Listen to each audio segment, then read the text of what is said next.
Bonjour à tous, je suis le docteur Buron. Je m'occupe des mouvements anormaux au CHU Saint-Étienne, au service du professeur Ken de Sanché. Merci d'être venu en grand nombre, je reconnais quelques têtes déjà. Alors je vais essayer de faire un point rapide sur cette maladie qui est très complexe et puis d'aborder les principaux les sujets que je voudrais que vous reteniez. Donc pour le plan, on va y aller progressivement, on a un petit peu de temps quand même. Donc l'histoire, la physiopathologie, c'est quelles sont les manifestations biologiques qui conduisent à la maladie. L'épidémiologie, c'est comment elle se représente sur le territoire et dans le temps en fait. Les symptômes, et puis les traitements, et puis tout ce qui est autour de la maladie, d'accompagnement, dont on va pouvoir parler un peu plus tard. Alors, donc ça commence, en fait la maladie elle est connue depuis l'Antiquité, puisque c'est quand même une maladie fréquente, mais ça a été décrit il y a déjà 200 ans, c'était James Parkinson, un anglais, qui décrivait à l'époque ce qu'on appelait la paralysie tremblante, et c'est un livre qui fait une centaine de pages, et c'est assez intéressant, parce que finalement il écrit déjà plein de détails de la maladie, assez curieux, notamment il y a une phrase qui est assez connue où il dit j'ai rencontré un patient qui était capable de courir, mais pas de marcher. Alors c'est vrai que c'est une maladie où souvent l'initiation du mouvement est difficile. Ça peut être aussi vrai que l'initiation de la parole, mais par contre on a des patients, on s'y attend pas, qui sont encore capables de courir, bien qu'ils aient du mal à faire quelques pas. Donc c'est vrai que c'était assez étonnant d'écrire ça en 1817. Et ensuite on a commencé à découvrir qu'est-ce qui se passait pour provoquer cette maladie. Donc ça c'est de l'anatomopathologie, c'est un peu... voilà, on l'a perdu. C'est bon. C'est un peu particulier, mais en gros, ce qu'on observe, donc déjà, c'est une maladie neurodégénérative, donc il y a une dysfonction des neurones qui peut aboutir à leur destruction, et elle est associée à l'accumulation d'une protéine, ça s'appelle l'alpha-synucléine, et du coup, on rentre ça dans le groupe des maladies qui s'appelle les synucléinopathies, ça c'est un peu en train d'évoluer, comment on découpe les maladies, et là, en tout cas, c'est important, puisque c'est dans d'autres maladies neurodégénératives, il y a d'autres protéines qui s'accumulent, par exemple, l'Alzheimer qui est très connu, c'est la plaque amyloïde. Et ce qu'on ne sait pas encore exactement, c'est quelles sont les formes de cette accumulation qui sont nocives. Donc là, sur l'image, il y a un neurone, le neurone c'est en rouge, et puis il y a le noyau violet un peu au-dessus, et en plein milieu, il y a cette espèce de boule, c'est un corps de Levy, et dedans, en fait, il y a plein d'alpha-synucléine. Et donc, en fait, c'est pas vraiment... Il y a de temps en temps des coupures vidéo. Oui, de temps en temps. Donc toujours est-il qu'on découvre ces anomalies dans les cellules et dans certaines zones du cerveau, et c'est là où évidemment ça va entraîner des symptômes. Alors maintenant, ce qui est un petit peu nouveau, c'est qu'on a découvert des phénomènes de dissémination de la maladie qui sont assez différents d'un patient à l'autre. Et ça va toujours être vrai, c'est-à-dire qu'en fait c'est une maladie mais avec des patients qui vont le vivre très différemment selon l'évolution de la maladie. Donc le premier type, c'est une atteinte d'abord du corps, avec des patients qui vont souvent avoir une constipation 20 ans avant, et progressivement le phénomène se propage, donc il remonte, on voit dans des ganglions qui sont situés dans la moelle épinière, il va finir par atteindre le cœur avec des problèmes de dysautonomie, et ensuite il atteint le cerveau, et là on a effectivement les symptômes classiques de la maladie. Et à l'inverse, d'autres patients qui vont être dans le brain first, donc une atteinte cérébrale initiale, qui vont perdre l'odorat en premier ou avoir des problèmes de comportement dans le sommeil, et seulement plus tard dans la maladie, ils vont développer des problèmes de constipation ou de dysautonomie. Donc c'est voilà, selon la porte d'entrée, donc on se pose pas mal de questions, pourquoi des fois c'est par le tube digestif, c'est encore des choses qui vont évoluer sur la compréhension de la maladie. Un peu d'épidémiologie, donc c'est la deuxième maladie neurodégénérative en termes de fréquence après la maladie d'Alzheimer. On estime environ un peu moins de 200 000 patients en France, donc c'est quand même considérable. C'est une cause de handicap moteur qui est très importante. Alors, le 5 millions de cas dans le monde, c'est très variable, mais on est entre 4 et 8 en tout cas. La plupart des patients ont plus de 60 ans, mais il y a une grande partie des patients qui vont en avoir moins, voire beaucoup moins. Donc j'ai des patients de 35 ans, j'ai même une patiente qui avait 12 ans quand ça a commencé, donc c'est vraiment, voilà, ça dépend aussi de certains phénomènes. Et là, je vous ai montré aussi un peu la répartition département par département. Alors ça pose des questions plutôt par rapport à des facteurs d'exposition à des pesticides ou des comme ça, mais on voit qu'effectivement, moi j'ai travaillé par exemple beaucoup dans le nord de la France, il y en a énormément. Mais c'est vrai que c'est là où il y a les champs de betteraves, de patates, avec plein de pesticides, etc. Pour continuer un peu sur l'épidémiologie, donc je vous ai mis en haut à droite, c'est une courbe avec la prévalence, donc pour 1000 personnes, combien de patients ont la maladie de Parkinson, en fonction de l'âge. Donc on voit qu'effectivement ça commence à décoller à partir de 40, mais ça reste une maladie rare, et qu'ensuite ça montre à des proportions assez importantes à partir de 70 ans, en gros. Qu'effectivement il y a un peu plus d'hommes, hein, c'est vrai qu'on dit à peu près 1,5 hommes pour une femme, bon, à peu près. Et puis en dessous, c'est pour montrer la progression du nombre de cas, puisque évidemment, vu que la population vieillit en France, du coup, et que la maladie est liée au vieillissement à l'âge des gens, forcément, du coup, il y en a de plus en plus. Ça semble quand même grandir un peu moins. Donc l'âge, c'est le principal facteur de risque. Il y a aussi des facteurs génétiques qui jouent un rôle déterminant pour 15% des patients. Et encore, ça dépend des régions du monde. Il y a des autres endroits, pas en France, mais où c'est beaucoup plus important le rôle génétique. Il y a aussi donc les pesticides, certains types de solvants industriels qui ont été incriminés. Le café est considéré comme protecteur, enfin ça sert à rien d'en boire 20 par jour, hein, et le tabac, d'accord, ça vous protège peut-être de la maladie de Parkinson, mais bon. Ça vous fout un cancer du poumon. Voilà, c'est ça ne vaut pas le coup. Très bien.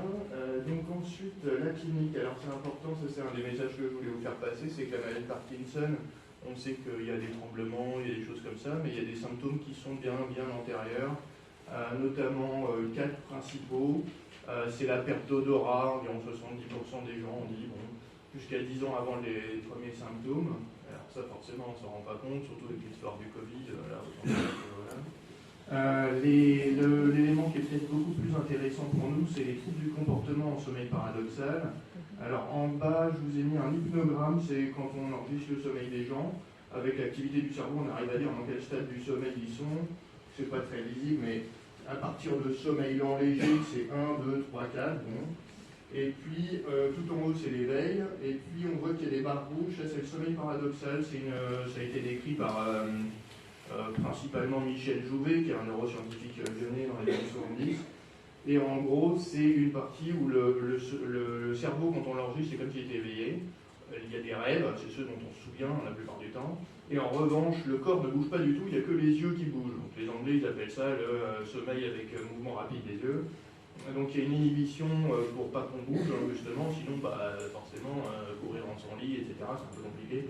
Et donc dans cette maladie, notamment, les patients, ils n'ont pas cette inhibition motrice, et donc ils se débattent, ils donnent des coups, ils crient. Alors ça c'est ce qu'on entend le plus souvent, mais moi j'ai vu des patients qui fumaient la pipe en dormant, ou j'en ai vu une qui tricotait, c'est pas que des rêves violents.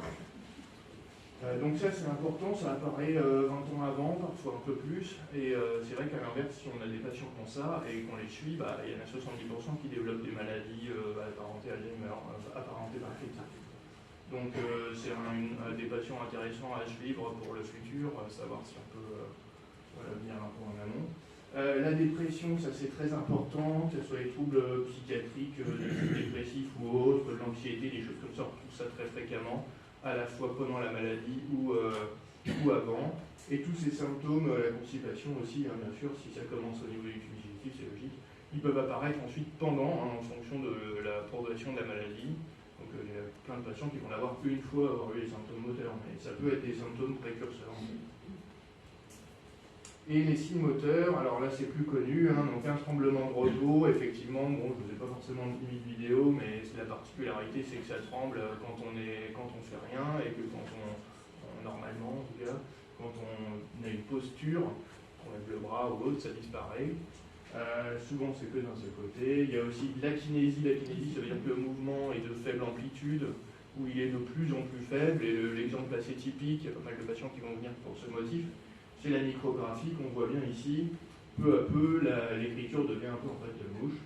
Maintenant, moi, ce que j'ai plus souvent, c'est des patients qui disent que quand ils tapent au clavier, il y a une main où ils ont plus de mal. Voilà. Alors peut-être qu'avec les téléphones, on aura d'autres choses plus tard.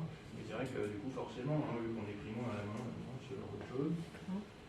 Et évidemment, la rigidité, hein, c'est les trois symptômes. Donc la rigidité, c'est des raideurs avec des patients qui vont venir par exemple parce qu'ils se sont fait opérer d'une épaule, et puis en post-opératoire, on se rend compte qu'ils tremblent. En fait, c'était des raideurs de maladie Parkinson, ce qui n'empêche pas qu'ils aient un peu d'arthrose, ça je suis d'accord, mais du coup, ça peut donner ce genre de choses. Un peu plus loin, ça peut aller jusqu'à de la dystonie avec des orteils qui se recourbent, ça peut être très douloureux.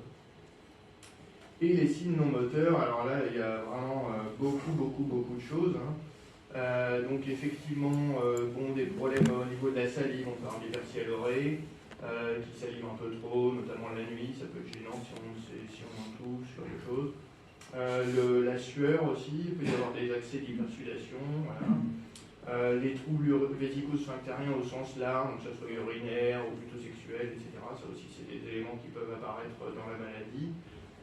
Normalement plutôt un peu après, hein, pas au début. Les troubles digestifs, ça on l'a déjà dit, constipation principalement.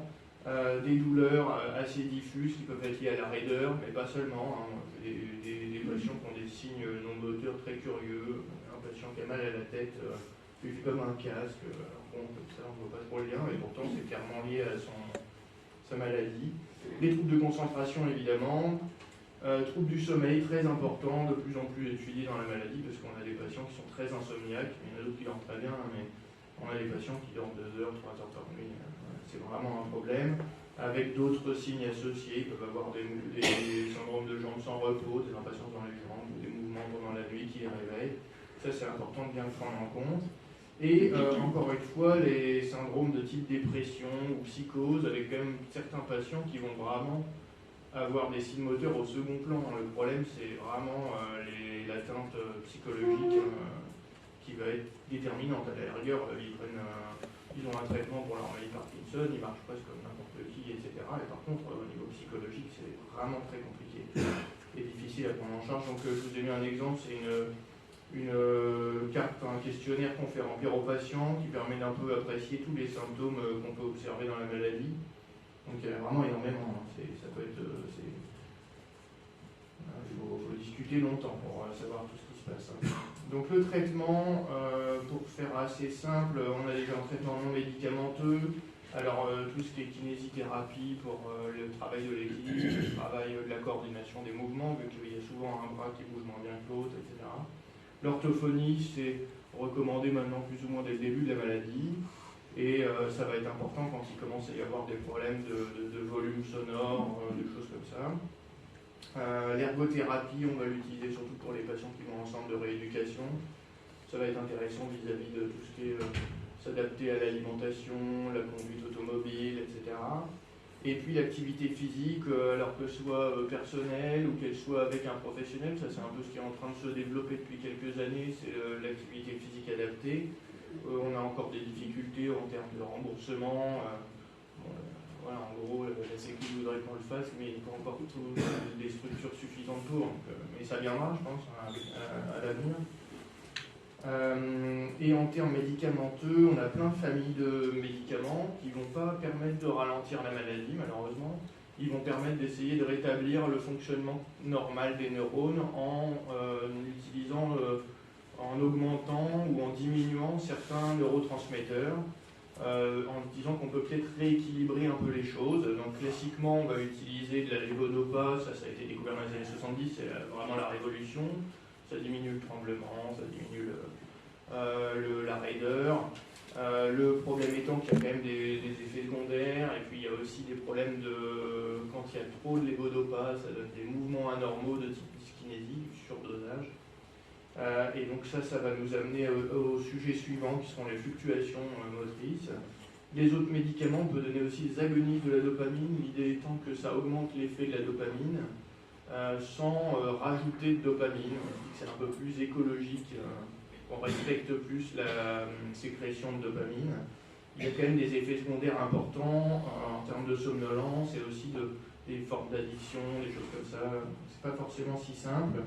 Et puis, pour le tremblement lui-même, on a tendance à utiliser des anticholinergiques qui agissent principalement là-dessus. Là aussi, il y a quand même des effets secondaires. Et quand on arrive à avoir des troubles cognitifs, on peut utiliser l'inverse, les anticholinésterasiques. qui en gros vont eux rétablir l'activité au niveau du cortex. C'était ce qu'on utilisait dans la maladie d'Alzheimer. Ça a été déremboursé parce qu'ils estimaient que c'était pas assez efficace. Mais nous, on l'utilisait dans la maladie Parkinson, et c'est vrai que pour certains patients, ça fonctionne, sauf que du coup, c'est pas remboursé. Il y a encore de nombreux autres médicaments, hein, je ne vous fais pas la liste. Et pour les fluctuations, alors ça c'est une phase initialement on dit qu'avec quelques comprimés par jour, les patients sont tranquilles. Donc c'est le schéma en haut à droite.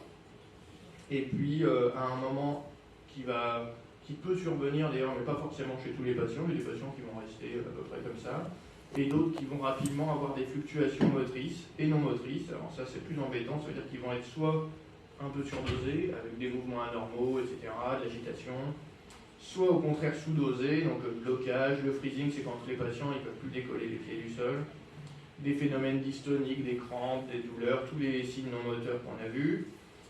Et on n'arrive plus en fait à contrôler, alors du coup généralement on augmente le nombre de prises par jour jusqu'à 10 par jour, des patients qui parfois se lèvent pour prendre de la dopamine la nuit, donc là ça devient un peu problématique.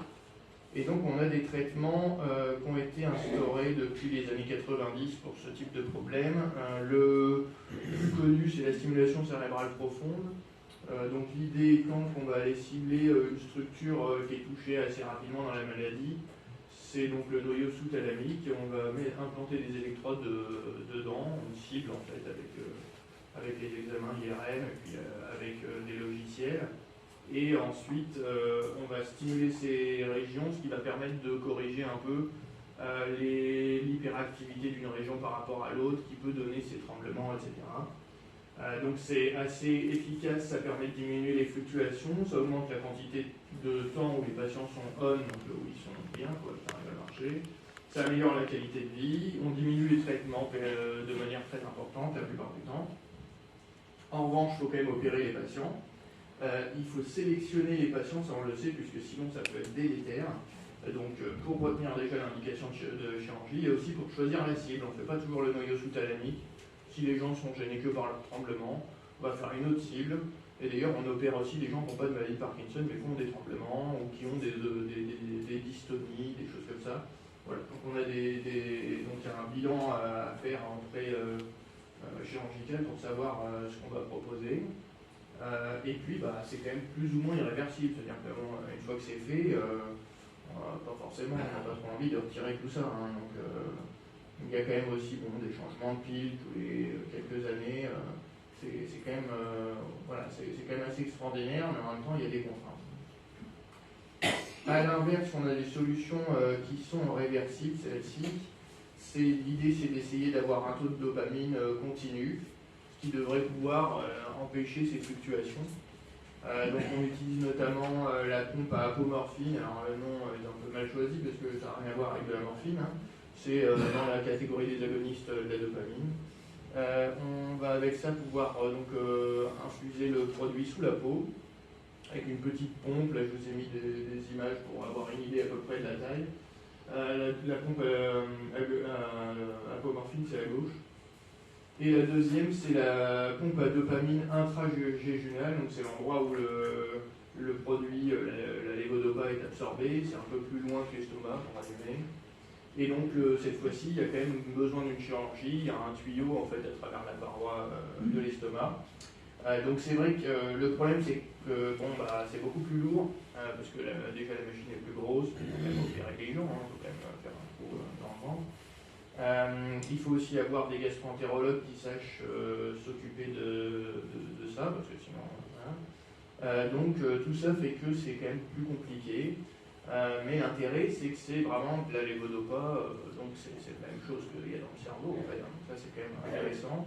Et donc, selon les patients, on va essayer de leur proposer tous ces traitements et leur dire, nous, on pense que ça serait mieux de faire celui-là, mais on discute avec les patients, en fait. Hein, c'est de la médecine personnalisée, donc le but c'est vraiment d'essayer de comprendre quels sont ses objectifs, qu'est-ce que nous on pense que ça va améliorer par rapport à ses objectifs. On peut avoir un patient qui tremble beaucoup, on se dit faut qu'il arrête de trembler, mais lui il dit on s'en moque, donc ça vaut pas le coup. Il faut que ça soit vraiment, faut que les patients ils soient motivés, il faut qu'ils voient un bénéfice. Hein.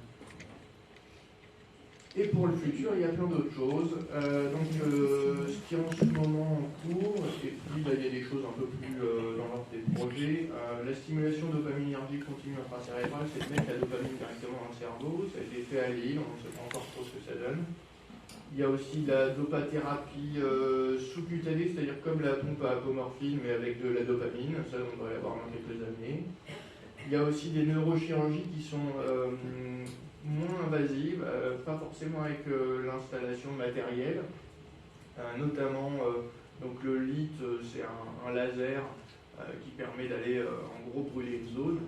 Généralement, on le fait que d'un côté, sinon c'est mauvais, hein, parce que c'est une lésion quand même. Mais l'avantage c'est qu'après, c'est tout, on ne fait plus rien, il n'y a pas de stimulateur, etc. Donc chez des gens qui sont vraiment très gênés que d'un côté, ça peut être bien.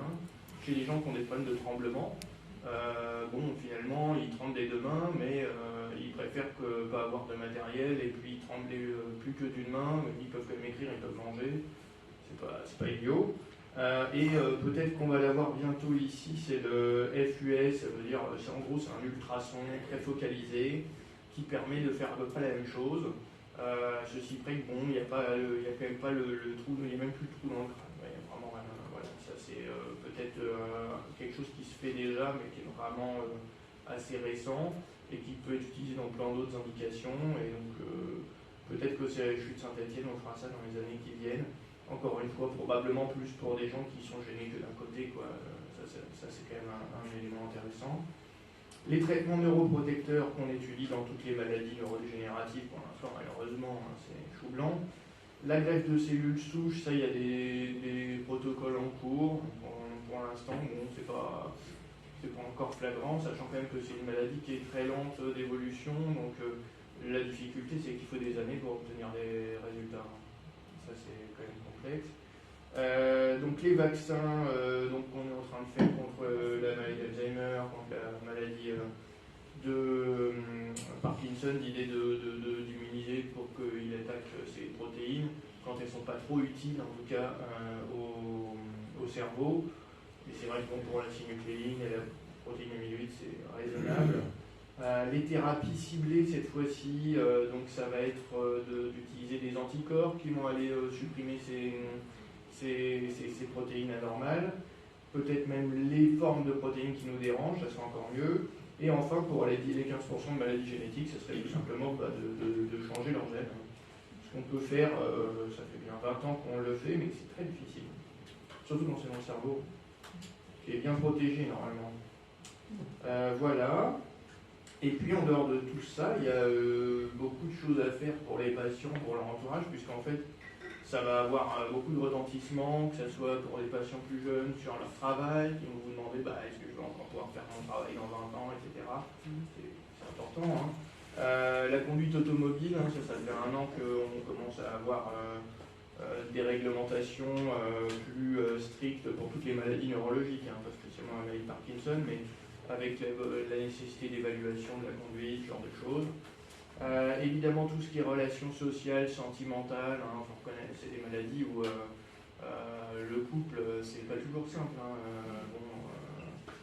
c'est comme ça, hein, pour le meilleur et pour le pire, mais c'est quand même pas toujours simple. C'est-à-dire que il y a un seul malade, mais finalement les deux sont à prendre en compte, hein, toujours, hein, pour ce genre de maladie. Et puis, plus tard, quand la maladie se dégrade, c'est gérer l'autonomie, essayer de la maintenir au maximum. Donc pour tout ça, on utilise les assistantes sociales, évidemment. Il y a pour le travail, c'est plutôt la maison départementale pour les personnes handicapées. Les associations de patients qui servent quand même beaucoup pour les patients qui sont un peu perdus, notamment, hein, qui ne savent pas forcément à qui s'adresser, ça c'est important. Et puis, ce qui est fait de plus en plus, c'est de l'éducation thérapeutique patient, c'est des protocoles en fait de formation auprès des patients. On essaie de leur expliquer leur maladie, d'expliquer les symptômes, d'expliquer quel médicament fait quoi, et de faire des réévaluations régulières pour voir ce qu'ils ont compris. Ça, c'est quand même assez intéressant. Et puis, sur toute la France, il y a des centres experts Parkinson, donc c'est Lyon, Clermont-Ferrand pour nous, pour les cas complexes, en fait, hein, pour savoir ce qu'ils puissent trancher. Nous, quand on a un doute, est-ce qu'on doit opérer ou pas, on leur demande, par exemple, ce genre de choses. Hein. Voilà. Donc voilà, pour les messages que je voulais vous faire retenir, donc effectivement c'est quand même une maladie neurodégénérative fréquente, qui est liée au vieillissement, mais pas seulement, hein, des patients jeunes aussi. Hein.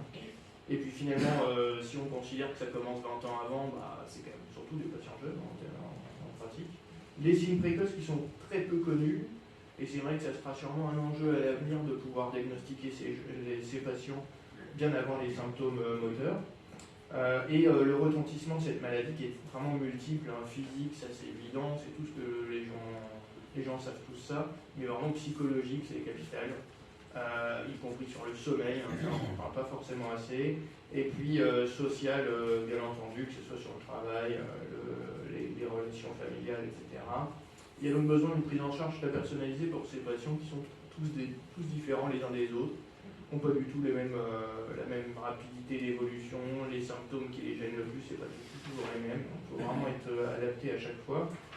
Et il y a eu beaucoup de progrès en 50 ans quand même, et beaucoup à l'avenir, donc il faut quand même être optimiste. Voilà, je vous ai mis des vidéos, je suis pas sûr qu'elle ait été stimulée, et c'est avant, hein, donc effectivement on voit le tremblement, on voit qu'il est très figé, juste avant ils ont essayé de le lever, mais c'était strictement impossible. Ils branchent le communicateur. Alors c'est un communicateur à fil des années 90. Et rapidement, ça va s'arranger. Déjà, ça ne tremble plus. Ah oui, ils en mettaient un de chaque côté à l'époque. Hop. Ah oui, c'est vraiment les premiers. Hein. Et à l'époque, ils n'avaient pas le matériel que nous, on a. C'est impressionnant. Forcément, quand ils ont découvert ça, ça a fait du bruit quand même à l'époque.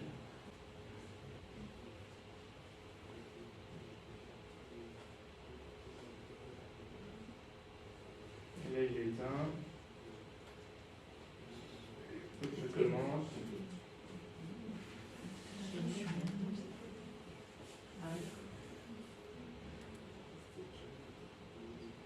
Voilà, en gros, c'est ça quand même. Donc, c'est quand même impressionnant. Ça marche bien, ça marche bien. Voilà, si vous avez des questions, c'est le moment. Pour se faire opérer, vous ? Comment ? Il y a un âge pour se faire opérer ? Alors, en gros, pour la cible principale, c'est 70 ans, la limite. On n'aime pas trop après. Et pour les autres cibles, c'est moins clair, mais on doit pouvoir aller jusqu'à 80 ans en fonction des examens qu'on fait de manière préalable. Surtout ça. Sachant que l'âge n'est pas le seul critère. Hein. Les éléments qui limitent, c'est vraiment tout ce qui est psychiatrique. Hein. Chez les patients qui ont des gros problèmes psychiatriques, on a peur de les décompenser. Toujours le problème en psychiatrie, c'est que c'est un peu le métro. Et puis, c'est sinon la présence de troubles cognitifs, on a peur de les aggraver en fait en les opérant. Ouais. Principalement.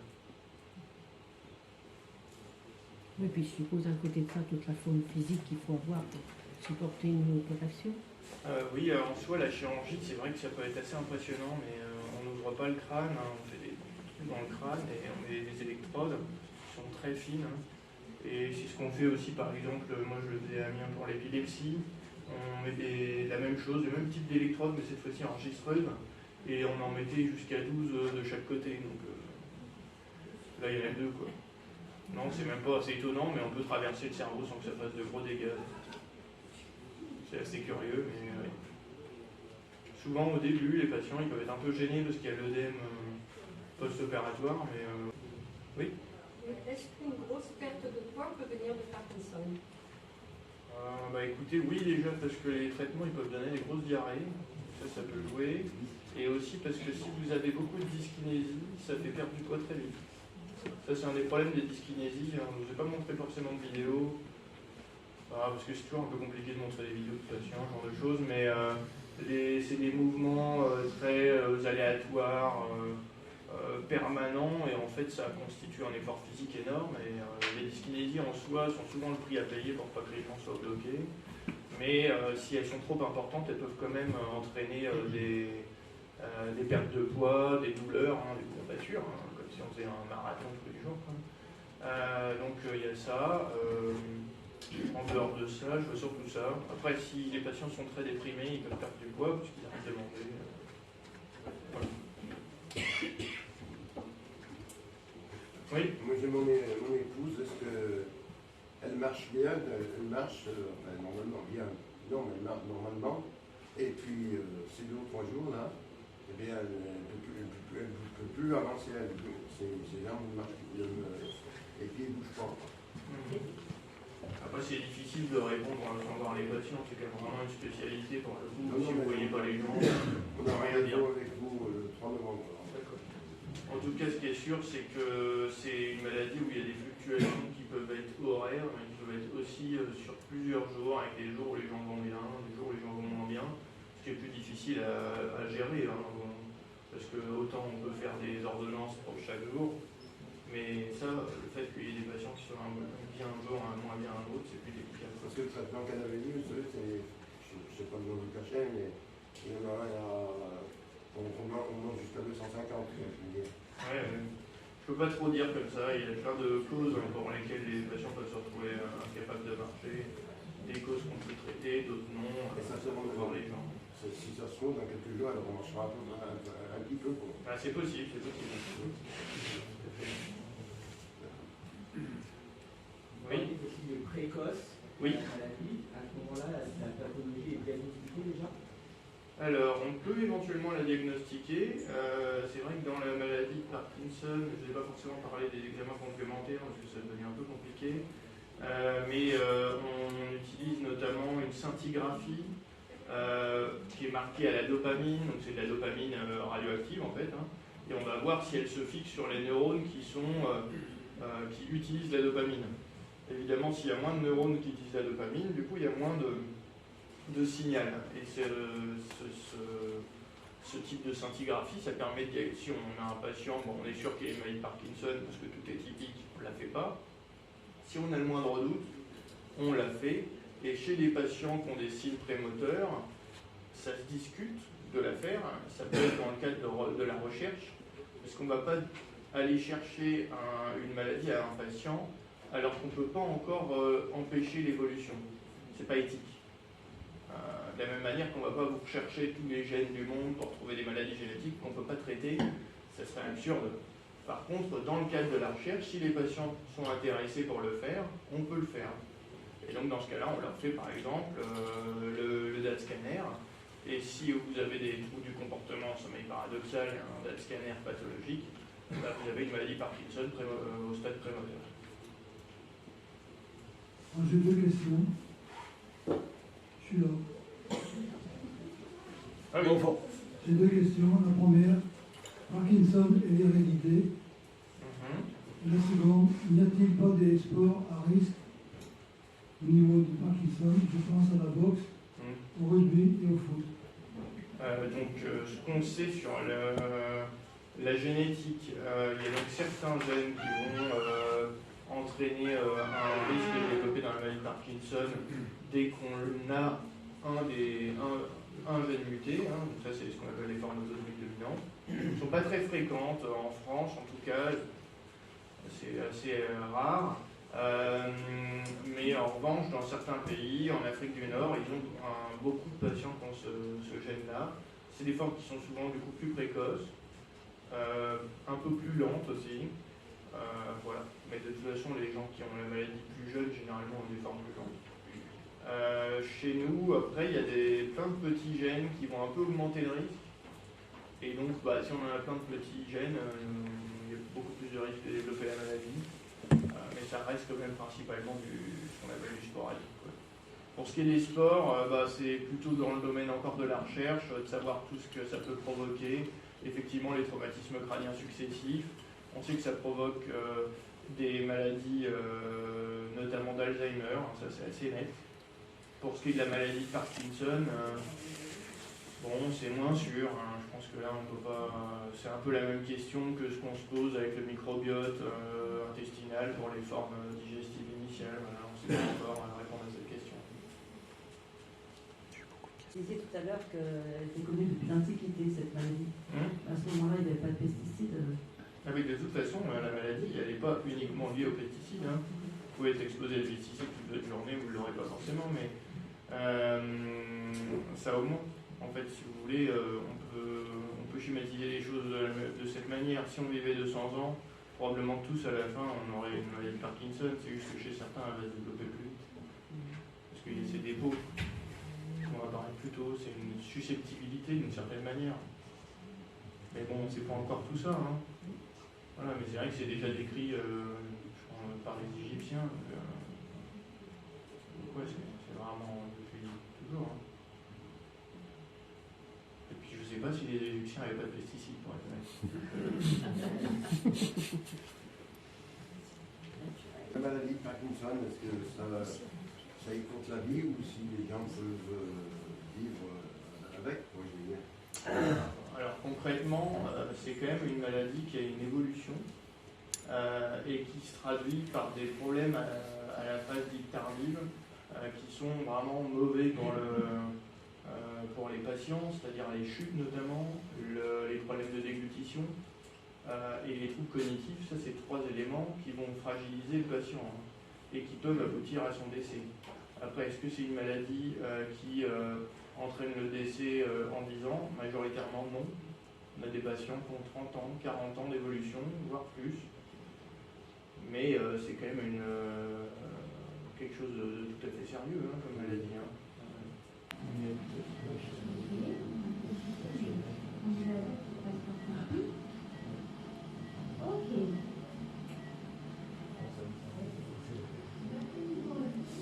Contrôle à l'instant.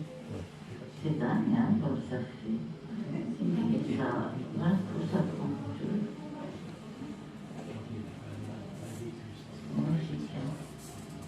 Donc là, il teste la patiente, c'est un tremblement, ils font comme ça, ils voient ça tremble. Et puis on stimule à différents endroits jusqu'à ce que ça s'arrête de trembler, quoi, pour savoir si on est au bon endroit. Le mieux, c'est trembler.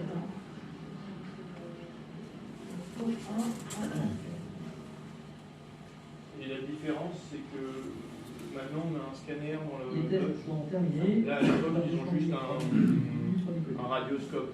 C'était en 2009, je crois. Là, ce qu'on voit, c'est le radioscope, c'est les radios, là, comme ça, pour essayer de repérer où on est. Et maintenant, il y a un scanner.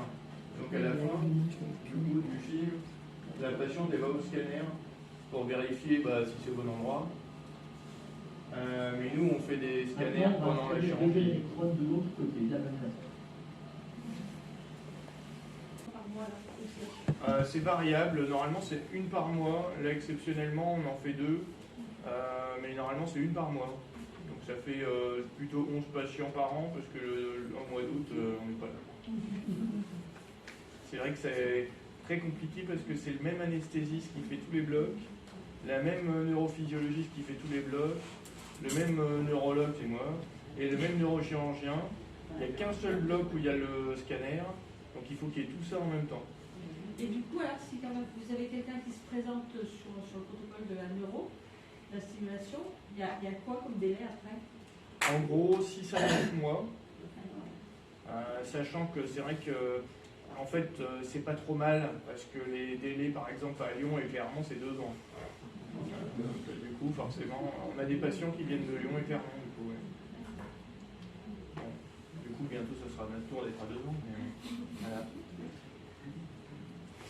Très bien, je vous remercie. Merci.